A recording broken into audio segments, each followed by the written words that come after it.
بسم اللہ الرحمن الرحیم الحمد للہ رب العالمین والصلاة والسلام علی سید الانبیاء واشرف المرسلین وعلی آلہ وصحبہ اجمعین اما بعد۔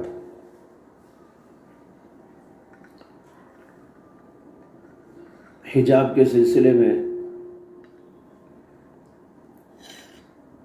جو مقدمہ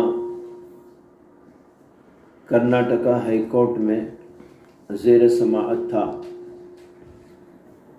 اس کا فیصلہ ابھی 3 دن قبل آیا، جس کے اندر فاضل ججوں کی طرف سے یہ بات کہی گئی ہے کہ حجاب اسلام میں کوئی لازمی اور ضروری چیز نہیں ہے۔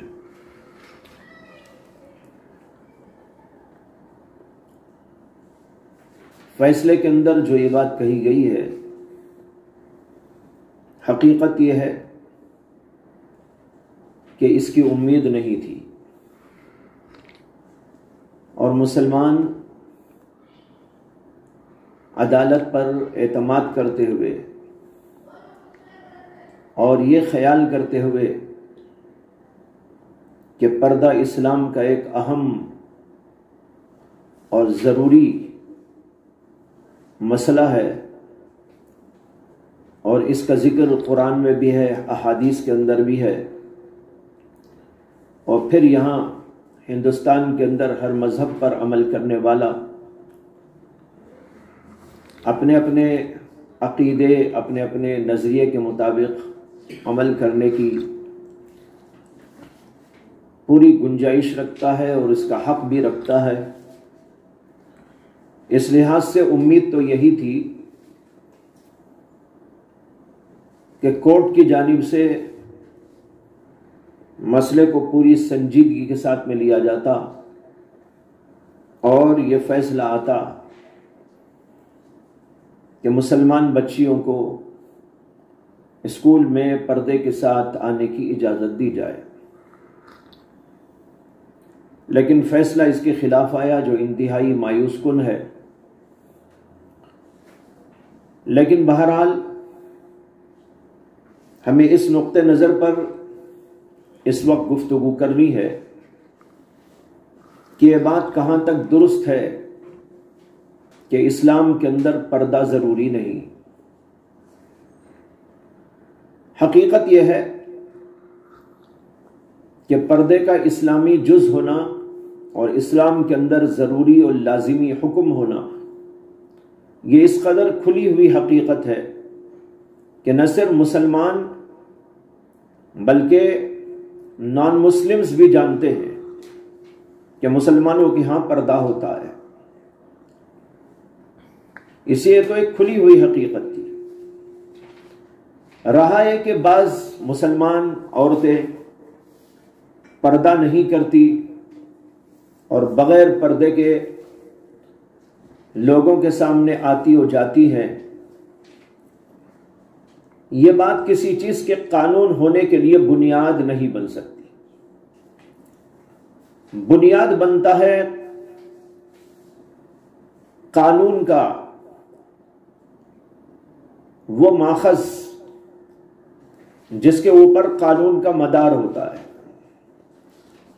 مثال کے طور پر ہندوستانی کانسٹیٹیوشن میں یہ بات ہے کہ چوری جرم ہے،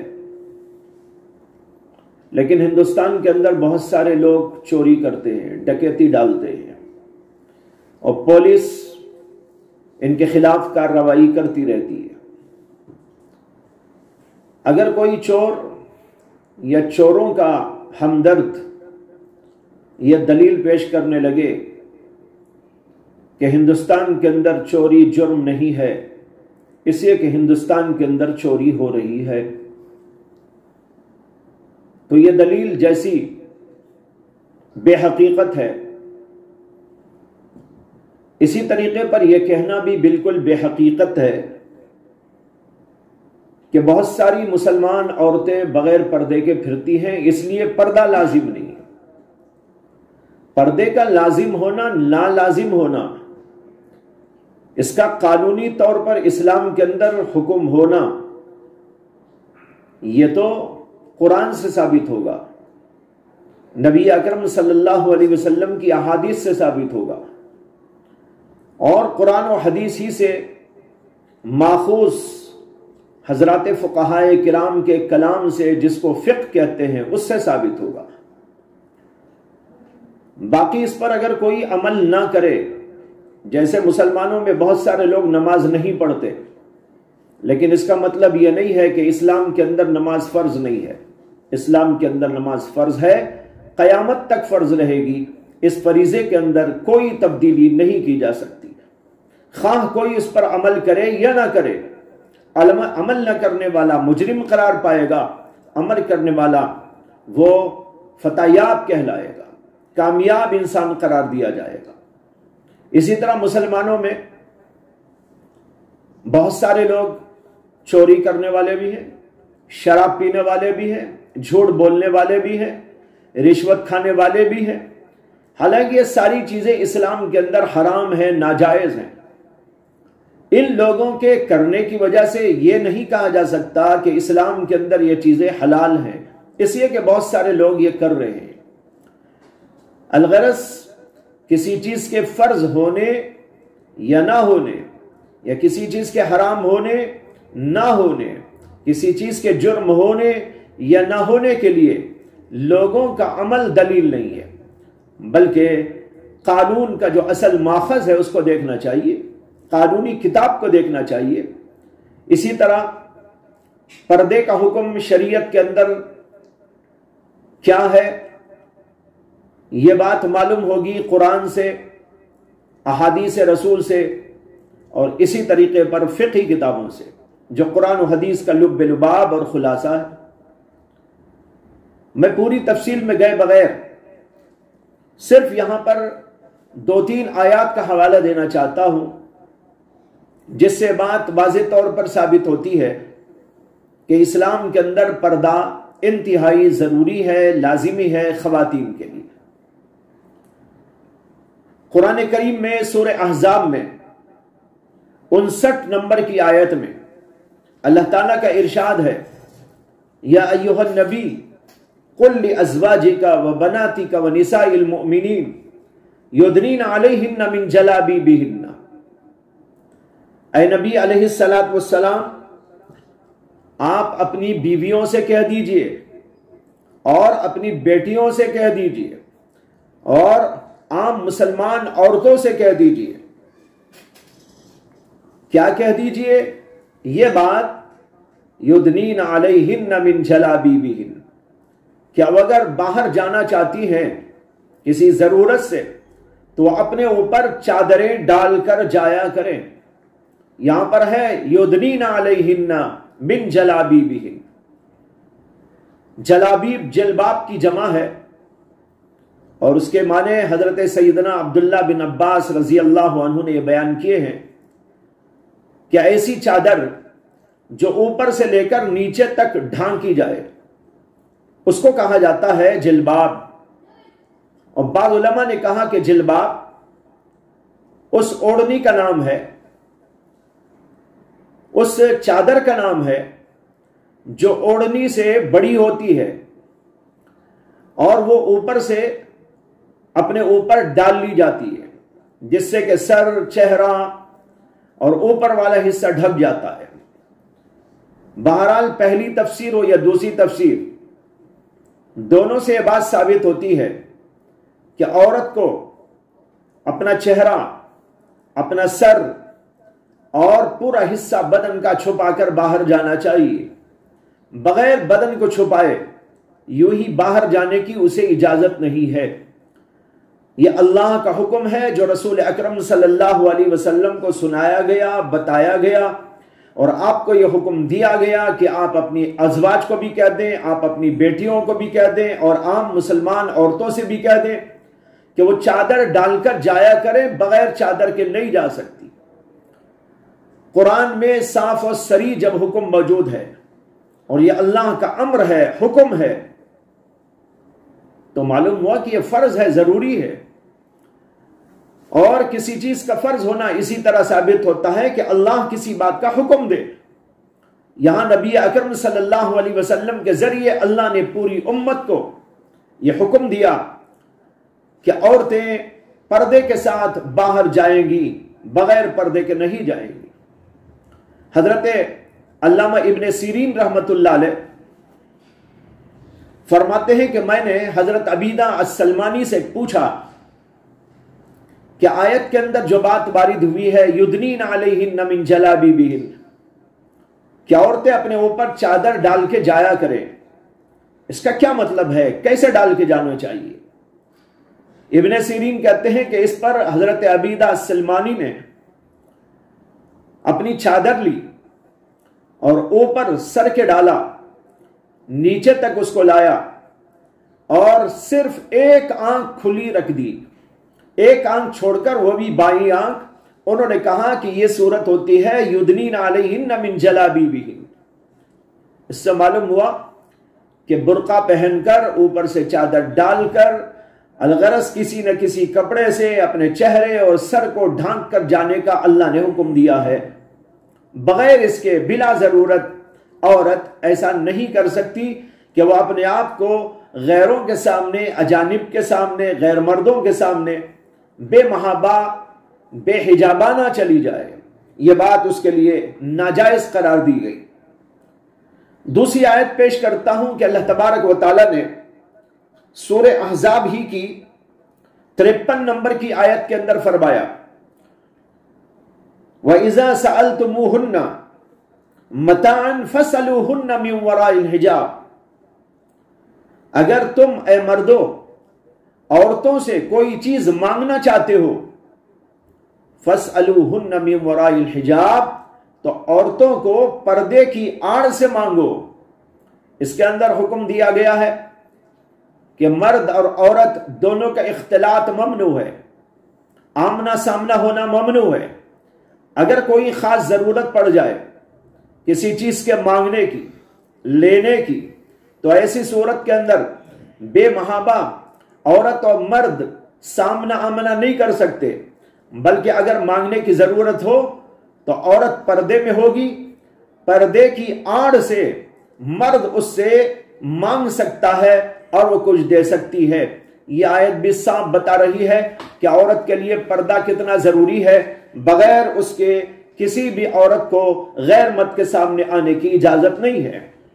ایک اور آیت ہے قرآن پاک میں سورہ نور کے اندر 31 نمبر کی آیت، لمبی آیت ہے، اسی کے اندر ایک بات اللہ نے فرمائی وَلَا يُبْدِينَ زِينَتَهُنَّ إِلَّا مَا ظَهَرَ مِنْهَا، کہ عورتیں اپنی زینت کو ظاہر نہ کریں، إِلَّا مَا ظَهَرَ مِنْهَا، مگر وہ زینت جو از خود ظاہر ہو جائے۔ اس آیت کے اندر بتایا گیا کہ عورت کو اپنی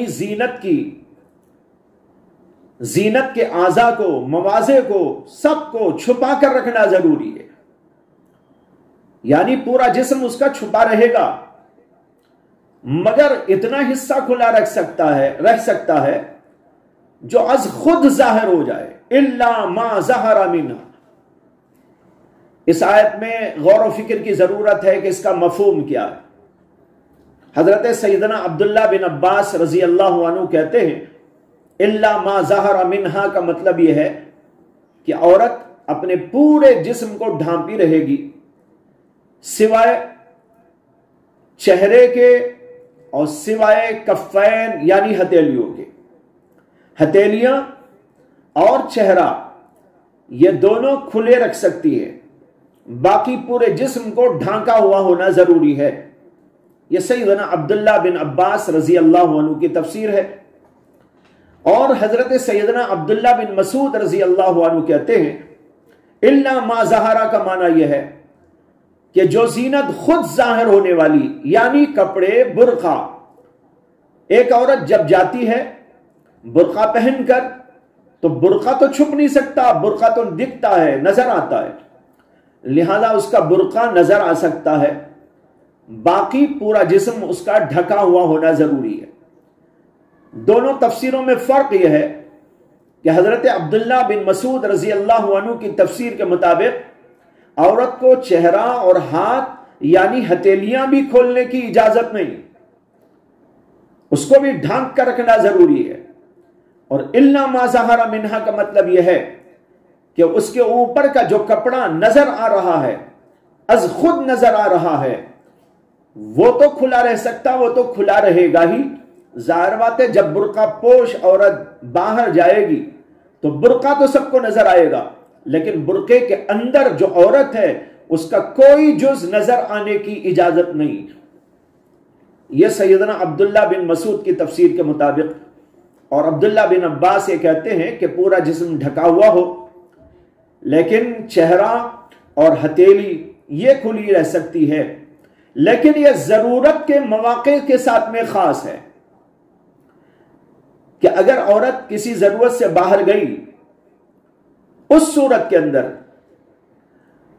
اور پھر الا ما ظہر میں یہ بتایا گیا ہے کہ جو از خود ہو جائے، ایسا یہ نہیں کہ وہ اظہار کرے، وہ ظاہر کرے، چہرے کو یا ہتھیلیوں کو ظاہر کرنے کی اجازت نہیں دی گئی، بلکہ چلتے ہوئے، جاتے ہوئے، کام کاج کرتے ہوئے کوئی ایسی ضرورت پڑ گئی کہ ذرا سا پردہ ہٹ گیا، ہاتھ کھل گئے، چہرہ نظر آ گیا، اتنی حد تک گنجائش دی گئی ہے۔ یہی سیدنا عبداللہ بن مسعود، عبداللہ بن عباس رضی اللہ عنہ کہتے ہیں کہ جو از خود کھل جائے، یعنی وہ کھول کے نہ جائے، بند کر کے ہی جائے، لیکن جاتے ہوئے آتے ہوئے کسی ضرورت سے کھل گیا تو اس طرح کھل جانے کی اجازت ہے، باقی اس کو ڈھانپ کر جانا ضروری ہے۔ یہ 3 آیتیں میں نے پیش کی، باقی اس کی تفصیلات کے اندر اور بھی کلام ہے، لیکن اس کی تفصیل کو چھوڑتے ہوئے میں صرف یہ بتانا چاہتا ہوں کہ ان آیات سے یہ بات واضح طور پر معلوم ہو گئی کہ قرآن پاک کے اندر اس کا حکم دیا گیا ہے کہ عورت پردہ کرے، اور پردے کے بغیر کسی غیر مرد کے سامنے اسے آنے کی اجازت نہیں ہے۔ اور علماء نے بھی لکھا ہے کہ اس کو پردے ہی کے ساتھ جانا ضروری ہے، بغیر پردے کے وہ باہر نہیں جا سکتی۔ اور اصل حکم عورت کے لیے تو یہ دیا گیا وَقَرْنَ فِي بُيُوتِكُنَّ، کہ وہ اپنی گھروں میں ٹکی رہیں، باہر جانا ہی ان کے لیے ممنوع قرار دیا گیا۔ لیکن جانے کی کبھی ضرورت پڑ جاتی ہے، حالات کا تقاضا ہوتا ہے، تو حالات کے تقاضے کے مطابق اپنی ضروریات کی وجہ سے اگر کسی ایسی ضرورت سے باہر عورت جانا چاہتی ہے تو اس کو حکم دیا گیا کہ وہ اپنے اوپر چادر ڈال کے جایا کرے، چادر ڈالے بغیر جانے کی اجازت نہیں دی گئی۔ اور اس کی تفسیر میں عرض کر دیا گیا کہ اوپر سے نیچے چادر ڈال کر جانا ہے، اور صرف 1 یا 2 آنکھ کھلی رکھنے کی اجازت دی گئی کہ آنکھوں کے پاس کوئی جالیدار چیز ہو یا وہاں پر کٹا ہوا ہو، اور اس سے وہ راستہ دیکھ سکے، چیزوں کو دیکھ سکے، تاکہ کوئی حادثہ نہ پیش آ جائے۔ ایک ضرورت ہے، اس ضرورت کی وجہ سے اسے اتنی بات کی گنجائش دی گئی، باقی اس کا پورا جسم ڈھکا ہونا ضروری ہے، لازمی ہے۔ اس سے معلوم ہوا کہ اسلام کے اندر اس کا حکم فرضیت کا ہے، لازم ہے، بغیر پردے کے عورت کو باہر جانے کی اجازت نہیں۔ اور اس کی اصل بنیاد جو اسلام ہمیں سکھاتا ہے، بتاتا ہے اور واضح کرتا ہے، وہ یہ ہے کہ عورت ایک زیب و زینت کی چیز ہے اور اسے اندر رہنا چاہیے۔ اگر وہ باہر جاتی ہے تو بڑے خطرات ہیں اس کے لیے، اس کی عفت کے لیے، اس کی عصمت کے لیے، اور اس کے جو نسوانی تقاضے ہیں اس کے لیے بہت زیادہ خطرات پیدا ہونے کے امکانات ہو جاتے ہیں۔ اور عورت کے لیے سب سے زیادہ بہتر بات یہ ہوتی ہے کہ اس کے اندر عفت اور عصمت ہو، یہ اس کا کمال ہے اور سب سے بڑا کمال ہے۔ عورت کے لیے اس سے بڑا کوئی کمال نہیں کہ اس کے اندر عفت ہو، عصمت ہو، اور جو چیز کے عفت اور عصمت کے اندر خلل ڈالنے والی، اسلام اس کی اجازت نہیں دیتا۔ اسی لیے اسلام نے عورت کو گھر میں رکھنے کا حکم دیا، گھر میں رہنے کا حکم دیا، اور باہر جاتے وقت ضرورتاً برقع اوڑھ کر، چادر اوڑھ کر اپنے آپ کو ڈھانپ کر جانے کا حکم دیا، بغیر اس کے جانے کی اجازت نہیں دی گئی۔ اور رہا چہرہ جیسے کہ میں نے کہا کہ ابن عباس نے کہا کہ الا ما ظہرا میں یہ داخل ہے، لیکن ان کے نزدیک بھی اور تمام فقہا کے نزدیک یہ ضرورت کے ساتھ مقید ہے، ضرورت کے ساتھ مشروط ہے کہ جب ضرورت پڑ جائے، عین ضرورت کے وقت میں کھولنے کی اجازت ہے، ویسے کھول کر جانا اور لوگوں کے سامنے یوں ہی گھومنا اور پھرنا، اپنا چہرہ کھلا رکھنا، یہ شریعت کے اندر جائز نہیں ہے۔ اس کے لیے مستقل دلائل ہیں جو کسی اور موقع پر پیش کیے جا سکتے ہیں۔ یہاں بتانا یہ ہے کہ عورت کا حسن، اس کا جمال، اس کی خوبی اور اس کا کمال اس کے اندر ہے کہ وہ پردے کا لحاظ رکھتے ہوئے زندگی کرے، اور اسلام نے اس کے لیے اس کو ضروری قرار دیا۔ اس سے بات واضح ہو گئی کہ جن لوگوں نے یہ بات کہی ہے کہ اسلام کے اندر پردہ ضروری نہیں، یہ بہت ہی غلط بات ہے، اور قرآن و حدیث کی تعلیمات سے سراسر ٹکر کھانے والی اور متضاد قسم کی اور متصادم ہونے والی باتیں ہیں، اور علماء کے بیانات بھی موجود ہیں جس کے اندر صاف طور پر پردے کی اہمیت، اس کی ضرورت اور اس کی فرضیت کو واضح کیا گیا۔ لہذا معلوم ہوا کہ یہ بات صحیح نہیں ہے کہ اسلام کے اندر پردہ ضروری نہیں، بلکہ حقیقت یہ ہے کہ پردہ ضروری ہے۔ اس کے بعد میں ہماری ماؤں بہنوں سے یہ عرض کرنا چاہوں گا کہ فاضل ججوں کو اور کچھ لوگوں کو یہ جو غلط فہمی ہوئی کہ اسلام کے اندر عورت کے لیے پردہ ضروری نہیں، اس کی بنیاد کیا ہے؟ اس کی بنیاد یہ ہے کہ ہماری بہت ساری عورتیں بے پردہ گھومتی ہیں، پردے کا لحاظ نہیں کرتی، اور پردے کو اٹھا کر انہوں نے طاق نسیان پر رکھ دیا اور اپنے حسن کی نمائش کرتی ہوئی جاتی اور آتی ہیں۔ اس کی بنیاد پر لوگوں کو غلط فہمی ہوئی۔ یہ غلط فہمی ان کے اندر پیدا ہونے کا جو سبب بنی وہ یہ عورتیں بنی ہیں، ان کی بدعملی بنی ہے، ان کی بد کرداری بنی ہے۔ اس لیے میں عورتوں سے گزارش کروں گا کہ وہ اسلام کو زندہ رکھنے کے لیے، اسلام کی فوقیت کے لیے، اسلام کی بلندی اور سربلندی کے لیے ان کو اسلامی تعلیمات پر عمل کرنے کی بھرپور کوشش کرنا چاہیے۔ کہیں ایسا نہ ہو کہ ہماری بدعملی کی وجہ سے، بد کرداری کی وجہ سے، بے حجابی اور بے پردگی کی وجہ سے لوگوں کو غلط فہمی کا موقع ملے اور وہ اسلام اور اسلامی تعلیمات کے سلسلے میں شک و شبے کا شکار ہو جائیں، اور یہ شک و شبے کا شکار ہوں گے تو یہ عورتیں اور وہ بدعمل لوگ جو اس سلسلے میں جو ہے آگے بڑھ رہے ہیں وہی اس کے ذمہ دار قرار دیے جائیں گے، اور پھر قیامت کے میدان میں اللہ تبارک و تعالیٰ پوچھیں تو ہمارے پاس کیا جواب ہوگا؟ لہٰذا ہم ان عورتوں سے یہ عرض کرنا چاہتے ہیں کہ عورتیں پردے کا بھرپور لحاظ رکھیں۔ ایک حدیث میں آتا ہے کہ نبی اکرم صلی اللہ علیہ وسلم کی مجلس قائم تھی، اور اس کے اندر اللہ کے نبی علیہ السلام نے حضرات صحابہ کرام رضوان اللہ تعالی علیہ مجمعین سے ایک سوال کیا۔ آپ نے کہا کہ یہ بتاؤ عورت کے لیے سب سے زیادہ بہترین چیز کیا ہے؟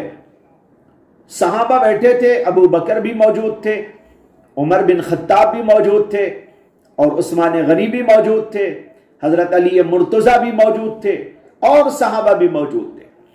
لیکن اتفاق ایسا کہ کسی کے ذہن کے اندر اس کا جواب نہیں آیا۔ مجلس برخاست ہو گئی، لوگ اپنے اپنے گھروں کو پہنچ گئے۔ جب حضرت علی اپنے گھر پہنچے تو حضرت فاطمۃ الزہرا رضی اللہ تعالی عنہا نے حضرت علی سے پوچھا کہ آج اللہ کے نبی علیہ السلام کی مجلس مبارکہ میں کیا باتیں ہوئی، کیا پیغام دیا گیا، کیا ارشادات ہوئے، کیا واقعات پیش آئے؟ صحابیات کی ادا یہ بھی تھی کہ صحابہ اللہ کے نبی کی مجلس سے واپس ہوتے تو اللہ کے نبی علیہ السلام کی مجلس کی باتوں کو پوچھا کرتی تھی۔ جب حضرت فاطمہ نے پوچھا تو حضرت علی نے بتایا کہ آج اللہ کے رسول نے ہم سے ایک سوال کیا، لیکن اس کا جواب ہم میں سے کسی کو نہیں معلوم تھا۔ انہوں نے کہا کیا سوال؟ کہا کہ یہ سوال تھا کہ عورت کے لیے سب سے زیادہ بہترین چیز کیا ہے؟ لیکن ہمیں جواب نہیں معلوم ہوا۔ حضرت فاطمہ الزہرا نے کہا کہ اگر میرا نام نہ بتاؤ تو میں اس کا جواب تم کو بتاؤں۔ حضرت علی نے کہا کہ ٹھیک ہے۔ تو حضرت فاطمہ الزہرا نے اس کا جواب دیا۔ انہوں نے کہا کہ اس سوال کا جواب یہ ہے کہ عورت کے لیے سب سے زیادہ بہترین بات یہ ہے کہ اس کی نگاہ کسی غیر محرم پر نہ پڑے اور کسی غیر محرم کی نگاہ عورت پر نہ پڑے۔ دوسرے دن مجلس ہوئی، نبی اکرم صلی اللہ علیہ وسلم تشریف فرما ہوئے، حضرات صحابہ جمع ہو گئے۔ حضرت علی نے عرض کیا کہ یا رسول اللہ، کل آپ نے سوال کیا تھا، اس کا جواب یہ ہے اس کا جواب یہ ہے کہ عورت کے لیے سب سے زیادہ بہترین چیز یہ ہے کہ عورت کسی غیر محرم پر نگاہ نہ ڈالے اور کوئی غیر محرم عورت پر نگاہ نہ ڈالے۔ اللہ کے نبی صلی اللہ علیہ وسلم خوش ہو گئے اور پھر پوچھا کہ یہ جواب کس کا ہے؟ یہ جواب کس کا ہے؟ اب حضرت علی کو کہنا ضروری ہوا۔ انہوں نے کہا یا رسول اللہ، یہ تو فاطمہ الزہرا نے جواب دیا ہے۔ اللہ کے نبی صلی اللہ علیہ وسلم پر خوشی کے آثار تھے، آپ انتہائی خوش ہو گئے اور فرمایا فاطمہ بضعۃ منی، فاطمہ تو میرا جگر کا ٹکڑا ہے، فاطمہ میرے جسم کا ٹکڑا ہے۔ یہ خوش ہو کر ارشاد فرمایا۔